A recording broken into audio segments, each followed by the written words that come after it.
Professor Nageshwar గారు మనతో join అయ్యారు. నాగేశ్వర్ గారు విశ్లేషణ చూసే ముందు ఇవాళ ప్రధాన వార్తల్ని చూద్దాం. ముందుగా తెలంగాణ ప్రగతి ప్రస్థానంపై శ్వేతపత్రం. తెలంగాణ ప్రతిష్టను దెబ్బతీస్తే ఊరుకోము, అగ్రగామి రాష్ట్రాన్ని అవమానిస్తే సహించబోము అంటూ ఉన్నారు కేటీఆర్.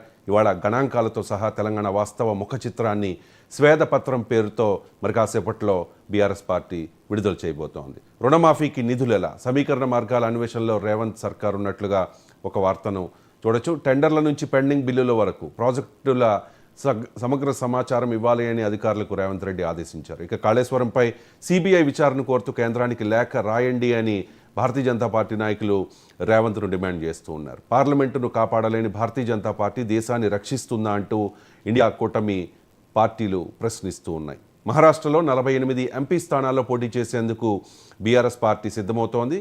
ఈ నెల 30న కొల్హాపూర్లో ఒక సభ జరగబోతోంది. ఆ తర్వాత పూణే, ఔరంగాబాద్లలో కార్యాలయాల ఏర్పాటు కూడా ఉంటుంది. అలాగే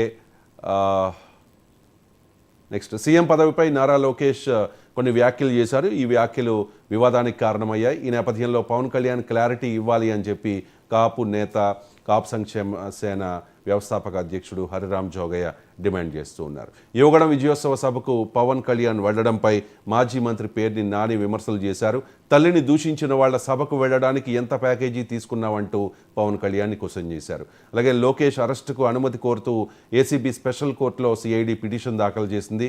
వ్యూహం సినిమాకు బ్రేక్ పడింది. నారా లోకేష్ పిటిషన్పై సిటీ సివిల్ కోర్టు ఆదేశం జారీ చేసింది. ఇక కీలక పరిణామం ఆంధ్రప్రదేశ్ రాజకీయాల్లో మాజీ జేడీ లక్ష్మీనారాయణ జై భారత్ నేషనల్ పార్టీ పేరుతో కొత్త రాజకీయ పార్టీని పెట్టారు. చీకట్లో ఉన్న ఏపీలో వెలుగులు నింపుతాం, ప్రత్యేక హోదా సాధిస్తామంటూ హామీ ఇచ్చిన పరిస్థితి. ఇవి ఇవాల్టి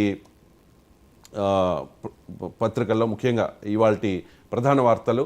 ఈ వార్తల్లో కొన్ని ముఖ్యమైన అంశాలకు సంబంధించి నాగేశ్వర్ గారు డీటెయిల్డ్గా అనలైజ్ చేస్తారు. నాగేశ్వర్ గారు నమస్కారం.